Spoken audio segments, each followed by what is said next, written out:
Ils ont 3 minutes pour présenter leur thèse de doctorat. 4 étudiants de l'Université du Maine ont brillamment relevé le défi. L'exercice de vulgarisation n'est pas simple, mais l'expérience est une bonne préparation à l'entrée dans le monde professionnel. Bonjour. Lorsque j'étais enfant, mes parents me disaient quelquefois « Julien, vraiment, tu as deux mains gauches ».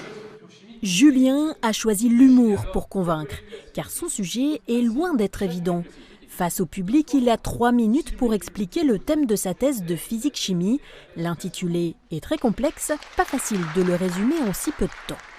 Le plus compliqué, en fait, c'est d'accepter de ne pas dévoiler grand-chose sur son sujet de thèse et juste d'effleurer vraiment la surface pour donner envie aux auditeurs d'apprendre, d'écouter la suite, quoi. Et si je vous demandais quel est le premier pays à voir reconnaître l'indépendance des États-Unis? Ce lundi, 4 étudiants en thèse à l'Université du Mans ont choisi de participer au concours Ma thèse en 180 secondes. Chacun dans leur matière, ils ont tenté d'amadouer un jury de spectateurs composé d'élèves ou de chercheurs.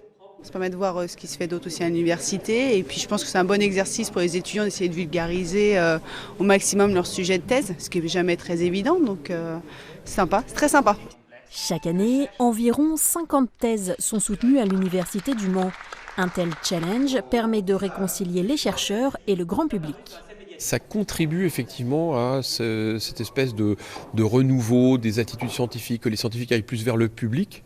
C'est vrai que quand on voit la société, les scandales qu'il y a eu sur le Mediator, sur des choses comme ça, on y a eu un film là récemment, on voit bien qu'il y a nécessité quand même que les chercheurs explicitent comment ils travaillent et donnent des informations. Ouais.